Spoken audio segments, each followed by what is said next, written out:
Hello friends, आज के इस वीडियो में हम लोग क्लास 12th के हिंदी का गद्य खंड का चैप्टर नंबर 2 जिसका नाम है उसने कहा था, इसका आज हम लोग VVI ऑब्जेक्टिव क्वेश्चन को पढ़ेंगे जो बहुत ही इम्पोर्टेंट है। तो अगर आप क्लास 12th में हैं तो आपके लिए वीडियो बहुत ही इम्पोर्टेंट है, आप लोग इसे अच्छे से देखते रहिए। इस वीडियो में मैं जितना भी क्वेश्चन लाया हूँ बहुत ही इम्पोर्टेंट है, क्योंकि देखिए सभी क्वेश्चन पूछा गया है। देखिए सब पूछा गया है, सब क्वेश्चन पूछा हुआ क्वेश्चन है, बहुत ही इंपॉर्टेंट क्वेश्चन है। तो इसलिए आप लोग इसे अच्छे से देखते रहिए। तो वीडियो को शुरू करते हैं, लेकिन शुरू करने से पहले वीडियो को लाइक कर दीजिए। तो अब देखिए शुरू करते हैं। और पहला क्वेश्चन लिख कर रहा है कि हिंदी कहानी के विकास में मील के पत्थर कौन सी कहानी मानी जाती है। तो इसका आंसर होगा ऑप्शन नंबर ए, उसने कहा था, यानी कि ऑप्शन नंबर ए इसका आंसर सही होगा। और मैं इस क्वेश्चन का आंसर हम इसको हाइड नहीं कर पाए हैं। अगर मान लीजिए इसको हम हाइड करते, इसका आंसर यहाँ से हाइड करते तो यहाँ से इसका क्वेश्चन भी हाइड हो जाता, इसीलिए इसको हम हाइड नहीं किए हैं। तो आप लोग इसे मैनेज कर लीजिएगा। तो आगे देखते हैं दूसरा क्वेश्चन। इसमें कह रहा है कि तेरी कुरमाई हो गई का किस कहानी से संबंध है। तो इसका आंसर ऑप्शन नंबर बी होगा, उसने कहा से। ऑप्शन नंबर बी इसका आंसर सही होगा। आगे दिया हुआ है 3 नंबर। इसमें कह रहा है कि बिना फेरे घोड़ा बिगड़ता है और बिना लड़े सिपाही, यह पंक्ति किस कहानी में है। तो इसका आंसर होगा ऑप्शन नंबर डी, उसने कहा था। ऑप्शन नंबर डी इसका आंसर सही होगा। आगे दिया हुआ है बुद्धू का कांटा अर्चना है। तो इसका आंसर होगा option number B, Chandradhar Sharma Guleri ji का। ऑप्शन नंबर बी इसका आंसर सही होगा। आगे दिया हुआ 5 नंबर में कह रहा है कि चंद्रधर शर्मा गुलेरी किस सदी के प्रमुख लेखक है। तो इसका आंसर होगा ऑप्शन नंबर डी, विश्व सदी का। ऑप्शन नंबर बी इसका आंसर, डी इसका आंसर सही होगा। ऑप्शन नंबर डी इसका आंसर सही होगा। आगे दिया हुआ है गुलेरी जी ने कुल कितनी कहानी लिखी है। तो इसका आंसर होगा ऑप्शन नंबर 3, मतलब कि गुलेरी जी ने 3 कहानी लिखी है। आगे दिया हुआ है उसने कहा था कहानी का नायक कौन है। तो इसका आंसर होगा ऑप्शन नंबर ए, लहना सिंह है। आगे दिया हुआ है निम्न में से कौन सी रचना गुलेरी जी का नहीं है। तो इसका आंसर होगा ऑप्शन नंबर डी, हारे का हरि नाम। ऑप्शन नंबर डी इसका आंसर सही होगा। और जो इनका तीनों कहानी है उसका नाम है सुखमय जीवन, बुद्धू का कांटा और उसने कहा था। तीनों उनका ही है और हारे का हरि नाम उनका नहीं है, इसीलिए इसका आंसर ऑप्शन नंबर डी होगा, हारे का हरि नाम। आगे दिया हुआ है उसने कहा था कहानी है। तो इसका आंसर होगा ऑप्शन नंबर ए, दिया हुआ है युद्ध की कहानी है। आगे दिया हुआ है दिव्य प्रेम की कहानी है, प्रेम पर बलिदान होने की कहानी है।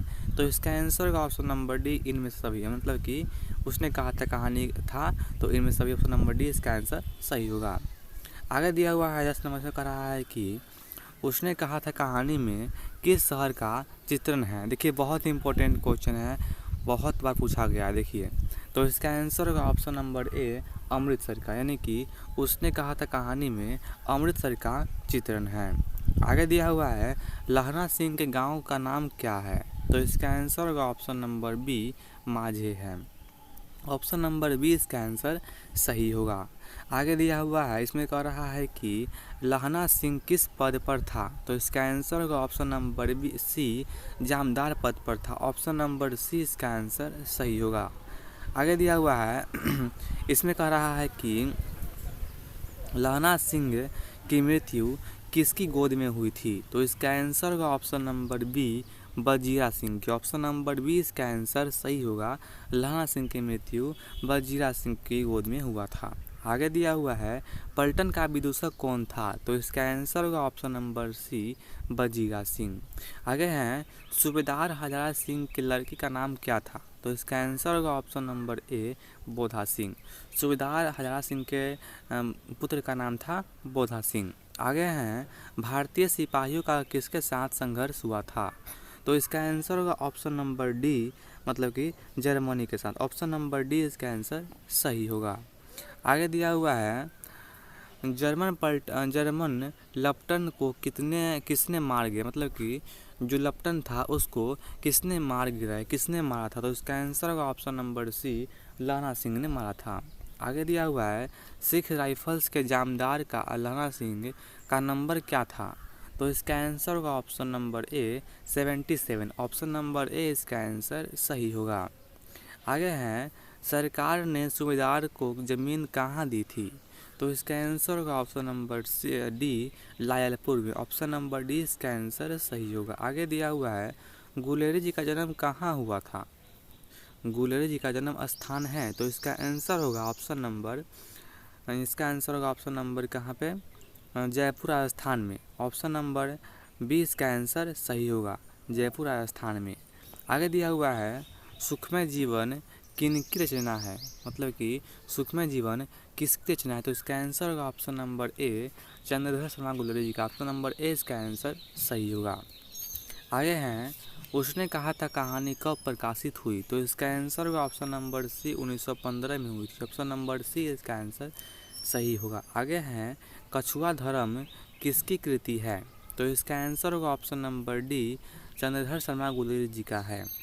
तो अगला क्वेश्चन दिया हुआ है, पुरानी हिंदी रचना है? पुरानी हिंदी रचना है, तो इसका आंसर होगा option number D Chandradhar Sharma Guleri ji का। ऑप्शन नंबर डी इसका आंसर सही होगा, चंद्रधर शर्मा गुलेरी। अगला दिया हुआ है, उसने कहा था शीर्षक कहानी में यह किसने कहा कि उद्यमी उठ सिगरी में कोले डाल? मतलब कि उद्यमी उठ सिगरी में कोले डाल। तो इसका आंसर होगा ऑप्शन नंबर बी सूबेदार हजारा सिंह। ऑप्शन नंबर बी इसका आंसर सही होगा। आगे दिया हुआ है, कुरमाई का क्या अर्थ होता है? तो इसका आंसर ऑप्शन नंबर ए होगा मंगनी। कुरमाई का अर्थ होता है मंगनी। आगे दिया हुआ है कि बोधा कौन था? तो बोधा कौन था? तो इसका आंसर ऑप्शन नंबर डी बोधा सूबेदार हजारा सिंह का बेटा था। हजारा सिंह का क्या था? बेटा था बोधा। आगे दिया हुआ है, चंद्रधर शर्मा गुलेरी की कहानी कौन सी है? तो इसका आंसर होगा ऑप्शन नंबर सी उसने कहा था। आगे दिया हुआ है, कौन सी कहानी चंद्रधर शर्मा गुलेरी की लिखी हुई नहीं है? तो आपको पता हो ही गया होगा, इसका आंसर होगा ऑप्शन नंबर डी, क्योंकि ये तीनों उनका ही है, तो चौथा नंबर उनका नहीं है कफन। ऑप्शन नंबर डी इसका आंसर सही होगा। आगे दिया हुआ है 30 नंबर, इसमें कह रहा है कि गुलेरी जी किस गांव के मूल निवासी थे? तो इसका आंसर होगा ऑप्शन नंबर बी गुलेर, इसीलिए उनका नाम गुलेरी जी पड़ गया। आगे दिया हुआ है 31 नंबर, इसमें कह रहा है कि उसने कहा था कहानी के कहानीकार कौन है? उसने कहा था कहानी के कहानीकार कौन है? तो इसका आंसर ऑप्शन नंबर सी होगा चंद्रधर शर्मा गुलेरी। आगे दिया हुआ है चंद्रधर शर्मा गुलेरी किस युग के कहानीकार है? तो इसका आंसर होगा ऑप्शन नंबर ए द्विवेदी युग के। ऑप्शन नंबर ए इसका आंसर सही होगा। आगे दिया हुआ है, उसने कहा था कहानी कितने भागों में विभक्त है? तो इसका आंसर होगा ऑप्शन नंबर डी 5 भागों में विभक्त है। ऑप्शन नंबर डी इसका आंसर सही होगा। आगे दिया हुआ है, इसमें कह रहा है कि चंद्रधर शर्मा गुलेरी का जन्म कब हुआ था? तो इसका आंसर होगा ऑप्शन नंबर सी 7 जुलाई 1883 को हुआ था। ऑप्शन नंबर सी इसका आंसर सही होगा। आगे है, लहना सिंह किस कहानी का पात्र है? तो बहुत ही इंपॉर्टेंट क्वेश्चन है और बहुत ही इजी क्वेश्चन है, तो इसका आंसर होगा ऑप्शन नंबर डी उसने कहा था। आगे दिया हुआ है, उसने कहा था किस प्रकार की कहानी है? तो इसका आंसर होगा ऑप्शन नंबर डी बी कर्म प्रधान है। यहाँ पर कहानी कर्म प्रधान की है। आगे दिया हुआ है, इसमें कह रहा है कि चंद्रधर शर्मा गुलेरी किसके अभिभावक बनकर मुए कॉलेज अजमेर में आए थे? तो इसका आंसर होगा ऑप्शन नंबर सी खितरी के नाबालिग राजा जय सिंह के में अभिभावक बन के आए थे। समझे? ऑप्शन नंबर सी इसका आंसर सही होगा। आगे दिया हुआ है, कीरत सिंह कौन था? कीरत सिंह कौन था? तो इसका आंसर होगा ऑप्शन नंबर बी होगा लहना सिंह का भतीजा था। लहना सिंह का भतीजा का नाम था Kirat Singh. Option number B इसका आंसर राइट होगा। आगे हैं, बचपन में लहना सिंह लड़की से बार बार कौन सा प्रश्न करता था? बहुत ही इंपॉर्टेंट क्वेश्चन, बहुत ही इजी क्वेश्चन है। तेरी कुरमाई हो गई है, तेरी कुरमाई हो गई, यह क्वेश्चन पूछता था। आगे दिया हुआ है, इसमें कह रहा है कि लपटन साहब सूबेदार को कितने आदमी खंदक में छोड़कर जाने को कहता है? तो इसका आंसर होगा ऑप्शन नंबर बी 10 आदमी। आगे हैं अमृतसर में लहना सिंह के कौन थे? तो इसका आंसर होगा ऑप्शन नंबर सी, उनका मामा थे। आगे हैं लहना सिंह सूबेदार को वापस बुलाने के लिए किसे भेजता है? तो इसका आंसर होगा ऑप्शन नंबर ए, वजीरा सिंह को। आगे दिया हुआ है सूबेदार ने अपने पति एवं पुत्र की रक्षा करने के लिए किसे कहा? सूबेदारनी ने अपने पति और अपने पुत्र की रक्षा करने के लिए किससे कहा? तो इसका आंसर होगा ऑप्शन नंबर बी, लहना सिंह से कहा था। लहना सिंह, ऑप्शन नंबर बी इसका आंसर सही होगा। आगे हैं लहना सिंह का सिर अपनी गोद में लेकर कौन बैठा था? तो इसका आंसर होगा option number C, Wazira Singh. और लास्ट का क्वेश्चन आपके लिए है कि लहना सिंह के मामा कहाँ के रहने वाले थे? इसका आंसर हमें आप दीजिएगा कमेंट बॉक्स में। तो आज के इस वीडियो में इतना ही था। अगर आप लोगों को वीडियो अच्छा लगा होगा तो आप लोग इसे लाइक कर दीजिएगा और इसी प्रकार के वीडियोज पाने के लिए चैनल को सब्सक्राइब कर लीजिएगा। इस चैनल पर आपको क्लास 12 का फ्री में स्टडी कराया जाएगा। तो हमें आशा है आप लोग अच्छा लगा होगा आप लोग वीडियो। तो अब मिलते हैं अगले वीडियो में, तब तक के लिए धन्यवाद।